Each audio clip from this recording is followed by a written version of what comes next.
Bold and raw perspectives of local politics. Important information which impacts our community, nation, and world. Exposing truth, transparency, and getting to the heart of relevant issues that you just won't see in the clickbait media. And always keeping it real.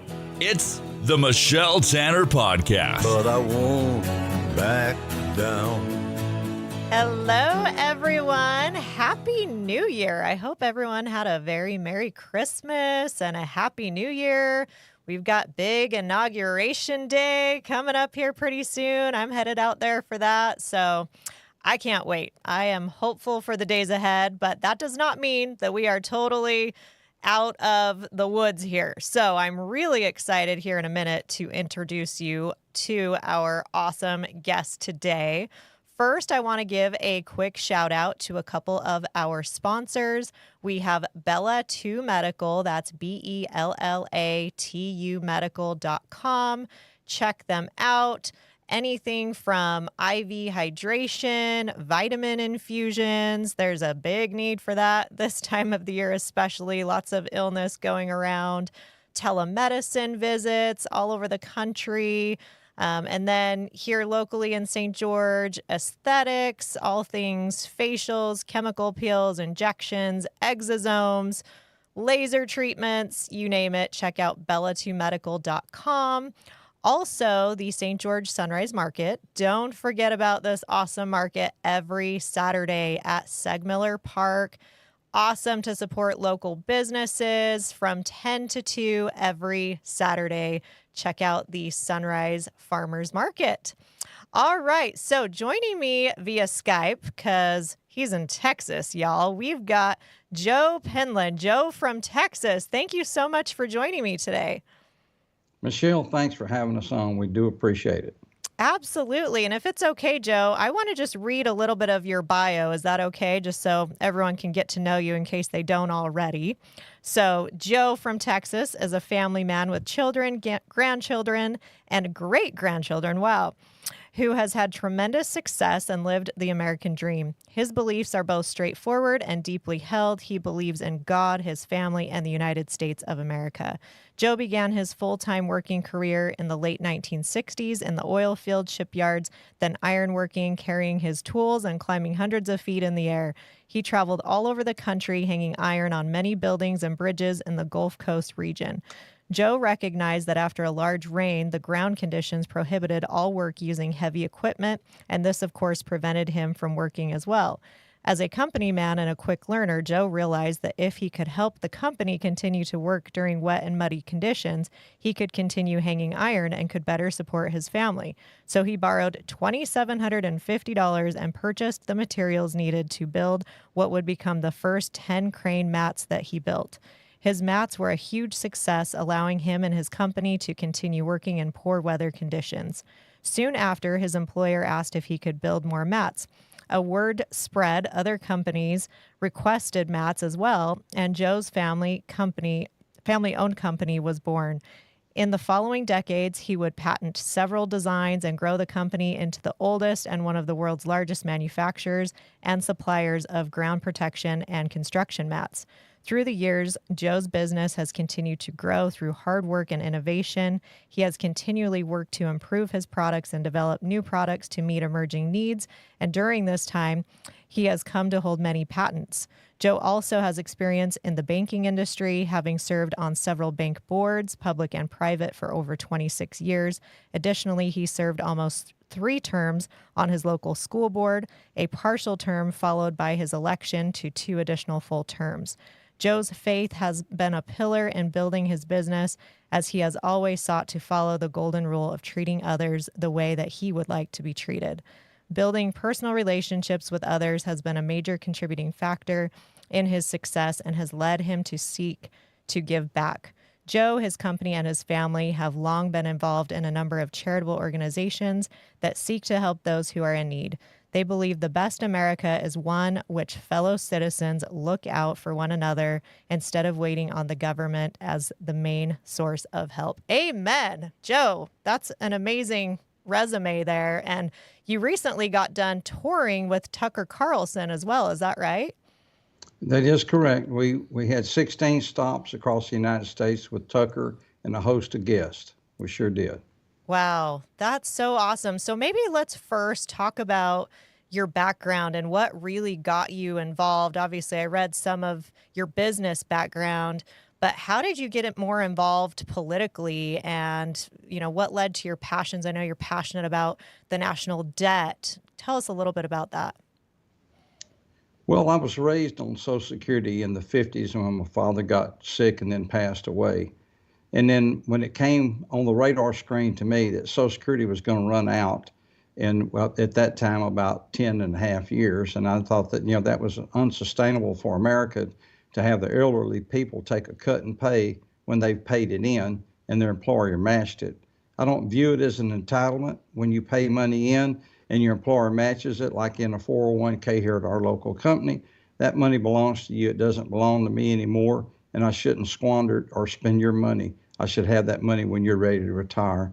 And I thought that that would be the main thing for me, is to get out there and see if we couldn't get, I guess, that more on everybody's mind, not just the elderly people, because if elderly people take a cut, then the younger kids and the children and grandchildren are going to have to support mom and grandma, and that's not a good thing for anybody, and it certainly won't be good for our economy. And I thought it was just a good place to start because I've been there. It meant a lot to me and my family, and it means a lot to about 70 million people today. Absolutely. And when you were out touring with Tucker, is that what you were talking about mostly at the events, is the national debt and how we work through that crisis that we're in? Yes, ma'am. We talked about and gave a little story. I had a couple of stories that I told about our childhood and how we came up, and when people helped us at Christmas or brought us food and so forth when we were down and out and just literally didn't have enough to eat. And I explained to people that, there's about 50 million people in this country that are in that same condition right now. And you can't get around everybody's house, and you can't with presents, and you can't get around everybody's house with food. But I felt like if we had a change in the White House, that would be America's best chance to help that many people at one time. I know that's what God wants us to do, is help the least of his. And I thought that it was better for me to go out there and be able to talk to tens of thousands of people at one time than to just try for me to get around, because there's no way for me to get around and talk to that many people.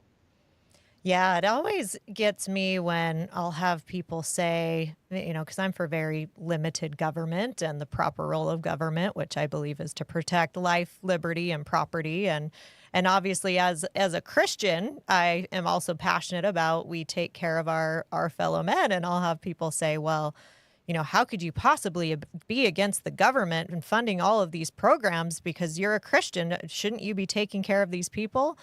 But what is Christian about forcibly taking money and redistribution of wealth? Because taxation and forced charity is not charity at all. But I agree with you that as far as private organizations and individuals, we should be lifting one another and taking care of one another outside of government. And so, is that what you see as part of the pillar of addressing the national debt, is pulling back on some of these programs? How do we even address the debt? Because it just feels so consumable and doom and gloom. Realistically, can we do something about it? Well, I think we can. First of all, we got to stop digging the hole. We're never going to get out of this hole unless we'll quit digging. And every year we go, like this year, over $2 trillion in the hole. The Congressional Budget Office said we're going to go another $2 trillion in the hole for the next 10 years. So we'll be at $56 trillion. Well, we'll never pay our debt off if we keep adding to it every year. And there's a lot of ways that we can help accomplish that. One, obviously, we need to get rid of the waste and the fraud and the abuse. We need to quit spending money that we don't need. If there was any company, any bank, any corporation ran their business like our politicians run our government, there'd be no businesses left solvent in this country. Nobody can go 50 or 60 years in the hole and only make money 4 times like America has done. There's no reason for that. And if every board of directors argued with everybody else and never had any idea that was good, no matter which side of the conference table it came from, and in Washington it's what side of the aisle, we just going to vote, for the brand we ride, whether it's Democrat or Republican. We don't vote what's good for America anymore. And, we've lost the bipartisan support, support that we've had back when Newt Gingrich was there and Bill Clinton, and we balanced the budget 4 times. If we're going to argue and fuss and fight about every program that comes across, and we have to add literally trillions of dollars of pork has been added over the last 50 years, and that's where we are today.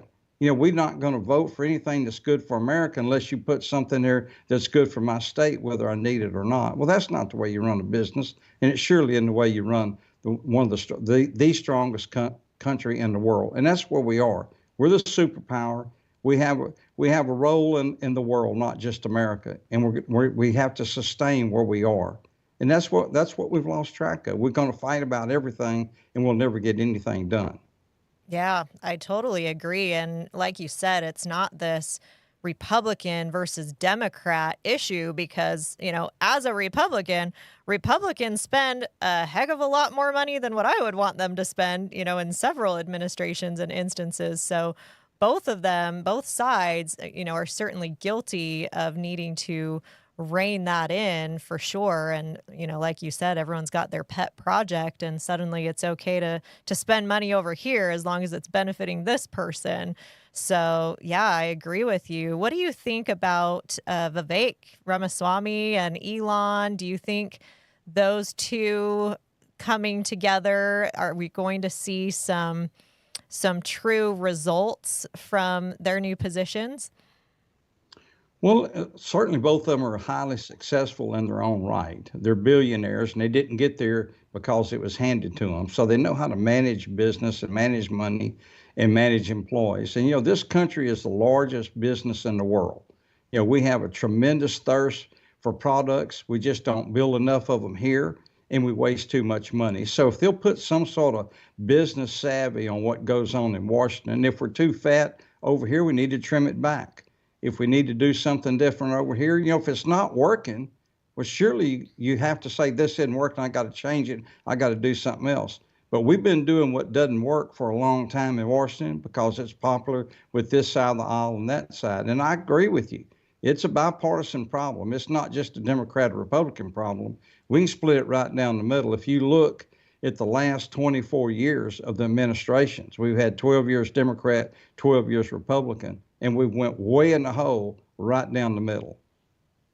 Yeah. I asked Senator Mitt Romney when I was in Washington, D.C. a few months back, and I said, how can you justify, because he gave a little speech and he talked about the debt we're in and how it's a crisis and it needs to be addressed. And I said, so how do you justify voting to spend billions of dollars sending that money to Ukraine? Meanwhile, we've got open borders and, we're hemorrhaging money. How do you, if you're so concerned with the debt, how do you justify that? And his response was, oh, well, that's less than 1% of our budget, that we sent over to Ukraine, and they buy weapons from us. And, a lot of justification. But that's what happens a lot with these senators and congressmen is they justify when it's like, no, cut it off. Just say no. So, I mean, how do we get around that? Well, you're right. 1%, and if they're pretty smart in math, I think, and if you do that 100 times, it's 100%. Yes. So just saying 1% doesn't matter. Well, it does. And so that's just it. The straw that broke the camel's back. There's a whole lot of old sayings that you could put right there. But just to continue to spend money because it's only 1%, I hope that isn't an infection that takes over up there, that we can spend it as long as it's 1%. Because, when you got that many hundred people in Congress and they all get 1%, that's how you're $2 trillion in the hole. Right. So I'm curious, you being down there in South Texas, how's our border doing down there?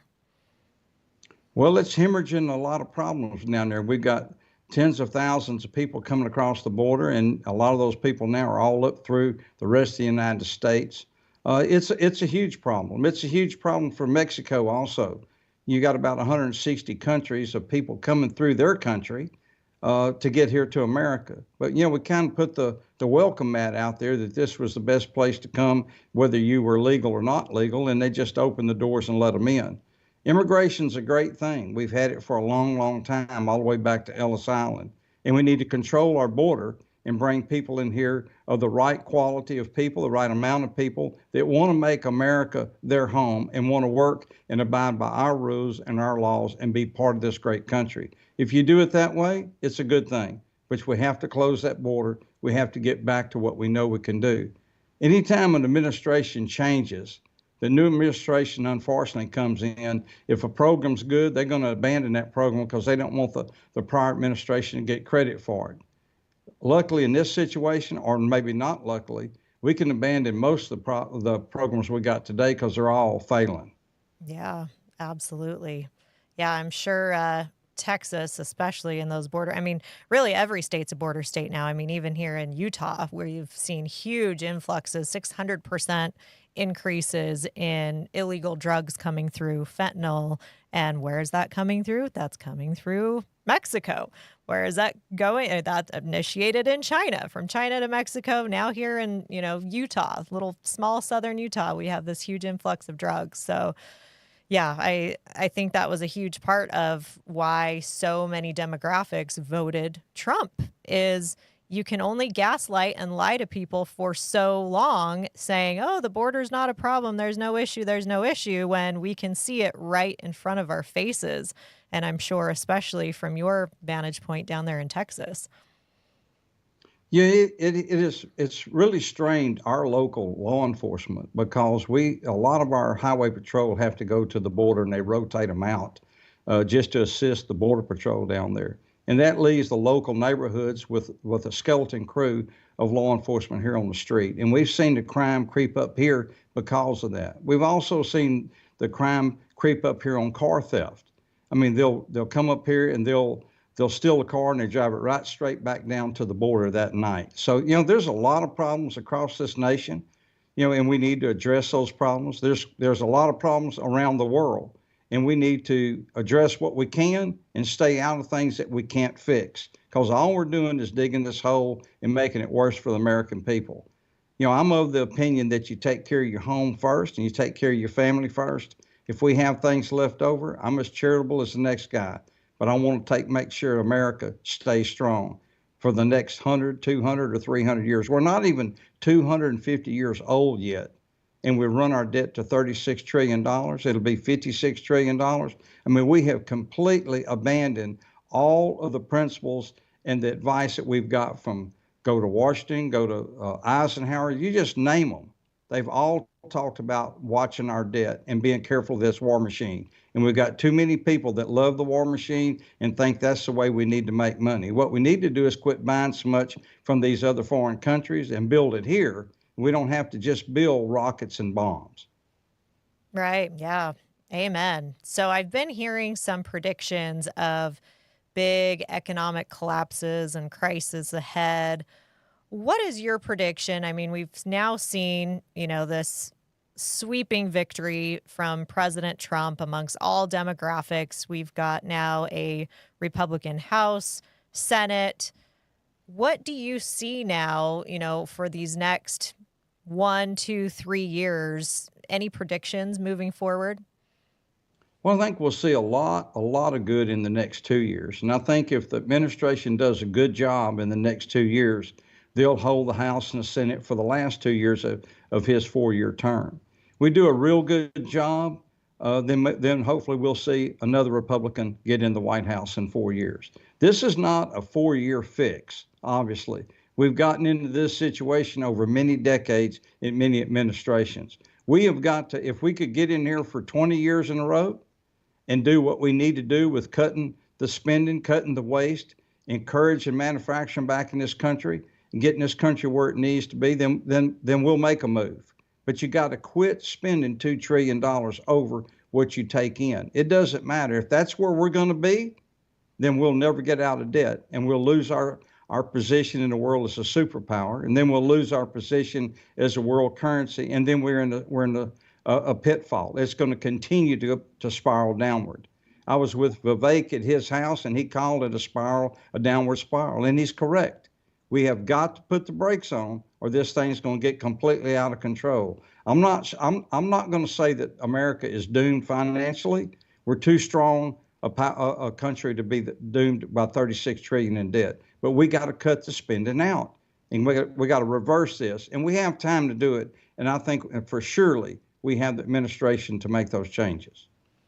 What do you think we as individuals can do to make a difference? I mean, I think you are a very great example of, entrepreneurship, and, you've got this joefromtexas.com, and maybe talk a little bit more about that. And, you're out using your voice, touring with Tucker, podcast with Vivek, and, as an individual, and I loved reading in your bio that you served on your local school board. And for me, that's where my passion is, I started serving on my local city council because I think it is our local communities really where these things start and end. And so oftentimes, though, as individuals, it feels so overwhelming of like, what can we actually do to make a difference? So from your experience, what would be your advice to people out there? Well, first of all, nothing's free. I think all of us need to earn our way if we're physically able. Now, there's a lot of people that are not, and that's justifiably they need to get help, and I understand that. But if you're able to work, then we ought to have a sense of pride like we've always had in this nation, that we go to work every day, you come home tired, but it's a good tired. And you bring home a paycheck to your family, whether it's the male or the female, it doesn't matter. In most cases now, it's both, because of the inflation and where we are. That's what this country needs to do. We need to quit feeling sorry for ourselves. We need to quit pointing the blame at somebody else, and let's raise our kids the way we were raised or way our grandparents taught us. Now, let's go back to the old values. They call it corny if they want to, but you roll it back 40 or 50 years, we virtually had no debt. We led the world in manufacturing. We led it in everything. People wanted to come to this country the right way, to have to have the ability to have a chance at the American dream. That's what we need to get back to. We've lost it. We had it, and we lost it because we bicker too much and we argue about everything. Whether it's a husband and wife, if you argue about everything, the kids and the family is going to suffer. We know there's a give and take along the way, and that's okay too. It can't just be one-sided. We just got to get the chip off our shoulder and pull them boots up real tight and go to work in this country, because we can outwork anybody if we'll do it. We led the world in manufacturing. We taught most of the world how to manufacture the things that we now buy, and that's a disgrace. We have to get back to it. The birth rate in this country is declining. For us to bring back manufacturing like the administration wants to do, and that's what I certainly strongly advise that we need to do. We need to make more of it, but we're going to have to bring some people in here that's willing to work, because we've got too many people that are sitting back now that are not willing to work, and it's unfortunate. A lot of them just have health problems, there's no doubt. A lot of them are taking care of people with health problems, and there's no doubt. But a lot of them are just sitting on the sideline enjoying what we give them, and I'm against that. Amen. So well said. And I love that you brought up even within a household, when you have the husband and wife, they're always fighting. Of course, that's going to impact the whole family. And I would compare that, here, I'm sure it's happening in other states too, and even nationwide. But a lot we've seen over these last couple of years here in the state of Utah is this infighting within the Republican Party. And you've got these factions of the party that are just constantly bickering and arguing, and it's destroying the whole party here in Utah. And so I think that your example is so applicable to that as well, that we need to just start working hard, working together, stop the bickering, find the things that we can move forward on. Because, it has such a tremendous impact in actually making that positive progress forward. So I'm curious, how's it like in Texas with the Republican Party? Are you experiencing the same type of division, or is it a pretty unified Republican Party there in Texas? I think it's more unified, but we still have division. I mean, I guess we're always going to have division. People are jockeying for position all the time. But it's amazing that people tell the American public that we're going to do this. We hear what you want. We know you're bleeding over here. We know you have a problem here. We get to Washington, we're going to change that. Somehow or another, when we get to Washington, we get in another mindset or a clique, and we want to stay in Washington. Well, we put you there, and I hope America pays real close attention going forward, like we did in this election. We put a man back in the White House, an administration back there. And that's only happened one other time in history. And that, just you think about that. And everybody counted him out. And I give him a lot of credit for just, saying, you know what, I'm going to take all the abuse and everything you throw at me, but I've got a job that's not done yet. I'm going to go back and finish the job that I started, and I'm going to do a better job than the last 4 years than the first 4 years, because you know what, he can kind of read the tea leaves now. It's easy now to see who's really feeding him a line of bull and who's really going to be on his side. Don't mean all the Republicans are going to agree with him all the time. Obviously, they're not. I just hope the majority of them agree with him for these next 2 years and show America that we've done a lot of good, and we keep him for the, to the end of the 4 years with the House and with the Senate. There's no way we can get this thing under control if we keep bickering. And I hope and pray, like you said earlier, that we get through this thing as a strong country, come out of it a lot stronger than we went in it, because we're still the greatest country in the world. And, when you hear that from politicians, when they talk about, like you said, the 1%, a lot of times I hear politicians say, Joe, I know it's bad, but we're still the greatest country in the world. And you know what I tell them all? You had nothing to do with making it the greatest country in the world. It was that before you were born. So true. Yeah. I'm curious, this contract from the American people I see on your site here, and it looks like you're there with RFK, which is awesome. Tell me a little bit about that, the contract from the American people. Well, the contract from the American people is actually what it says. It's from the American people. I partnered with the former Comptroller General of the United States, Dave Walker, who had a real close friend by the name of Ross Perot, that funded a tour that he did. He went to 27 states, I think, seen tens of millions of people. And these are things that America wants. This is not what I want or Dave Walker wants. And when I looked at it, these 10 things that were on there were vitally important to America and to the success of America. And I said, well, what we'll do is we'll get out there, Dave, and we'll talk to tens of thousands of people, reach millions of people, and see if they like this platform, like we're a third party, like we're an independent. And if they do, when we get close to the election, say October, where maybe the early voting had already started, but we get right down to the end, we'll select somebody that best fits this, and we'll endorse them and see if we can sway the tens of millions of people that are following us. We contacted some 39 million people through our journey. And in the last 10 days before the election, we contacted 6.6 million in the swing states. Wow. And we had a 25% open rate. So I know we had a little influence, and then we reached out to of course, Robert Kennedy decided not to run.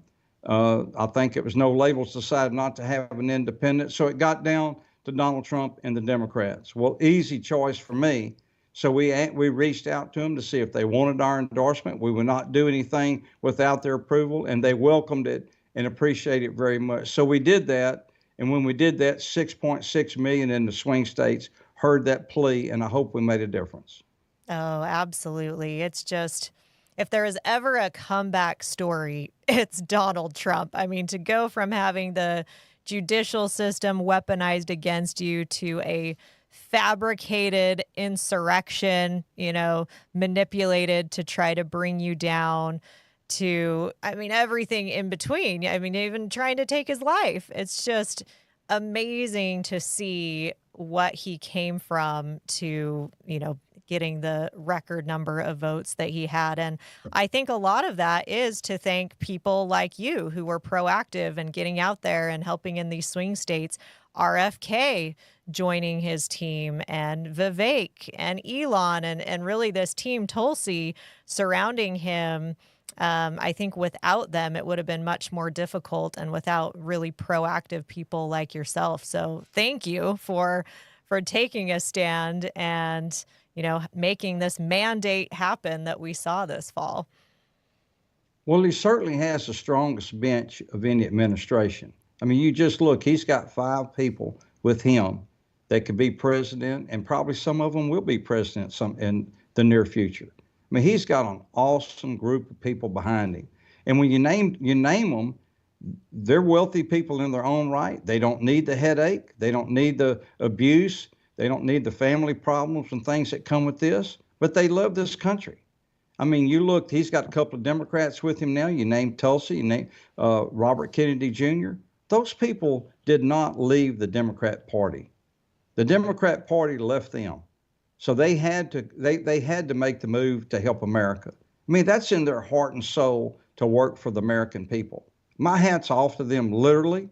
Vivek, you look at him and you look at Elon, those people are brilliant people. They certainly don't need the headache. They don't have the time for it.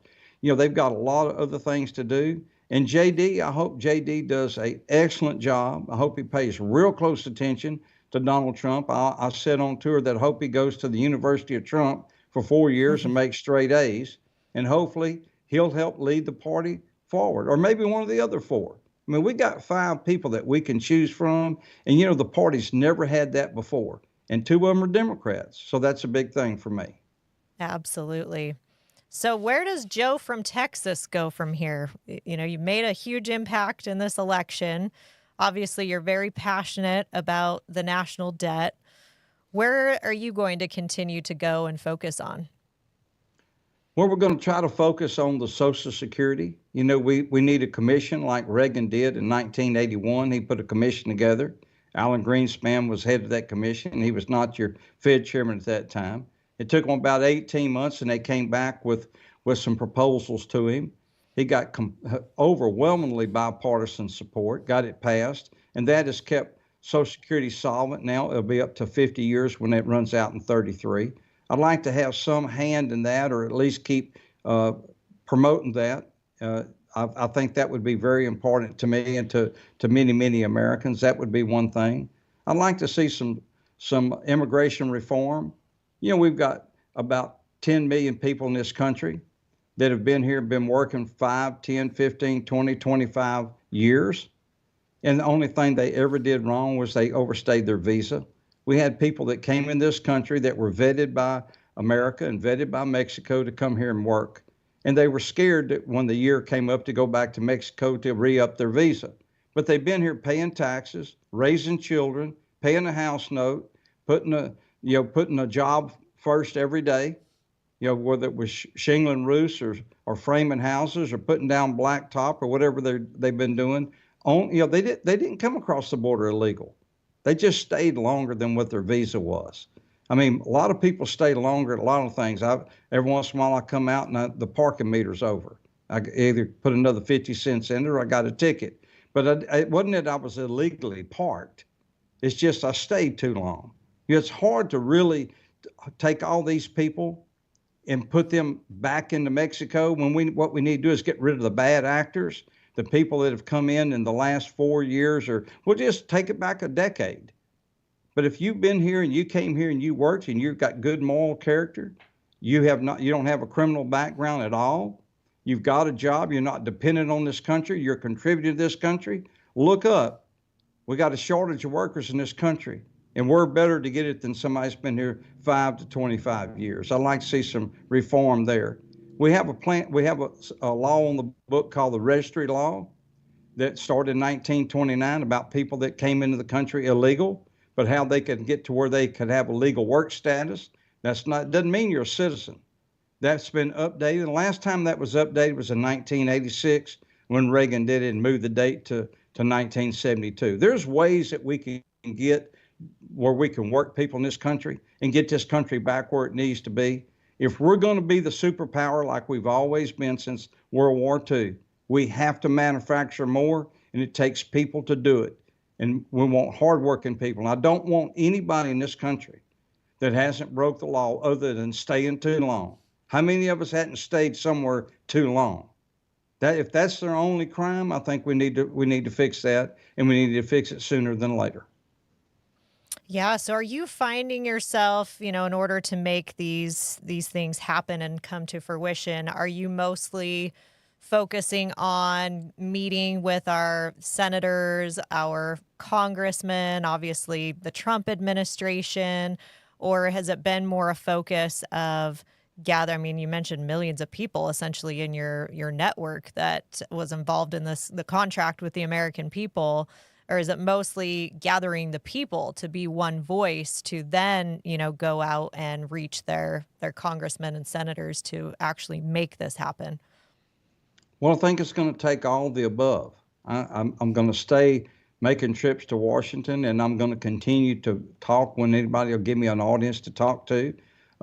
Dave Walker has got some things lined up for us to do some town halls after the administration get sworn in, kind of like he did with Ross Perot. So we're going to continue to go out there and talk and tell the American people the truth. Well, neither one of us have an axe to grind other than telling America the truth.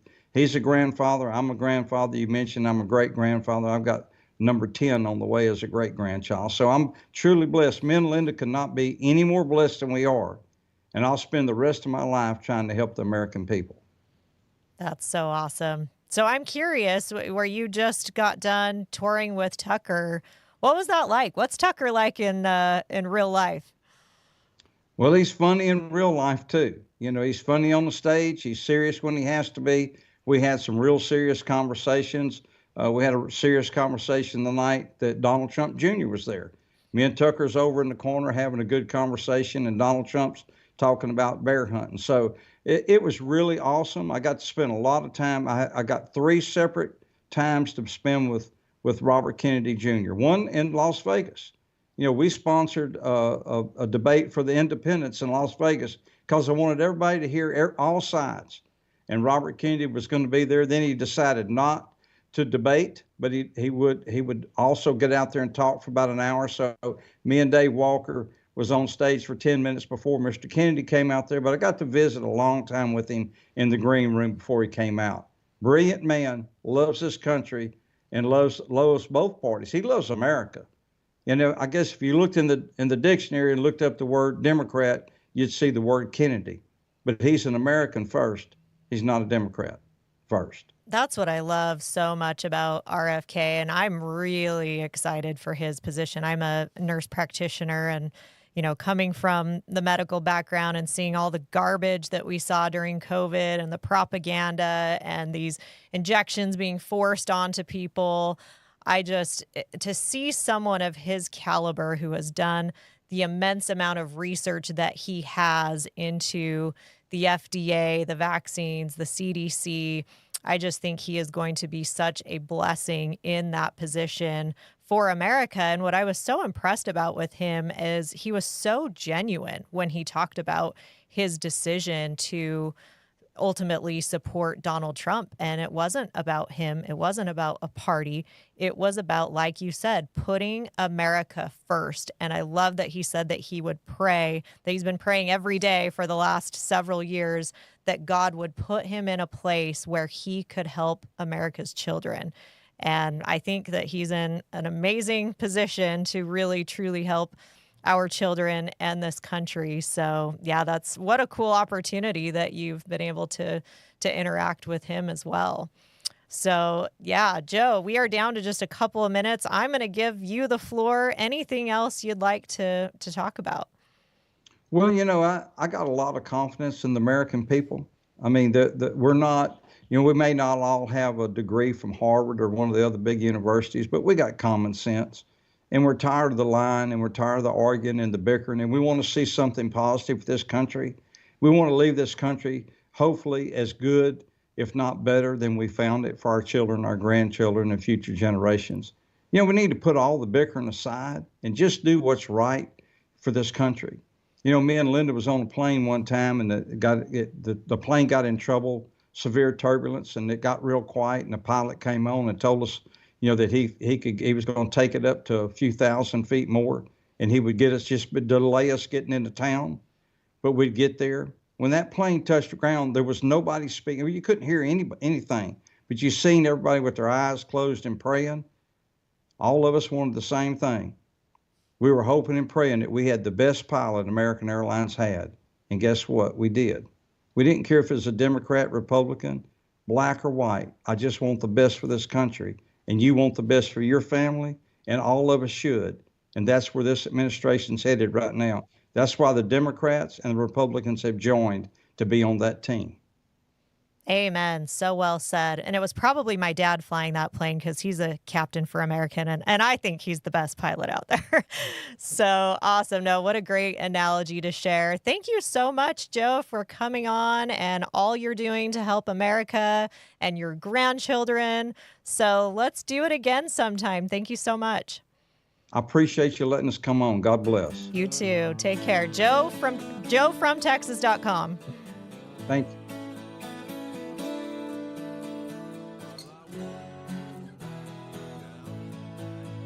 Thanks for being a part of the Michelle Tanner Podcast. Please like, follow, subscribe, and share. And always remember to keep exposing truth. But I won't back down. No, I won't back down. This has been a production from a podcast studio.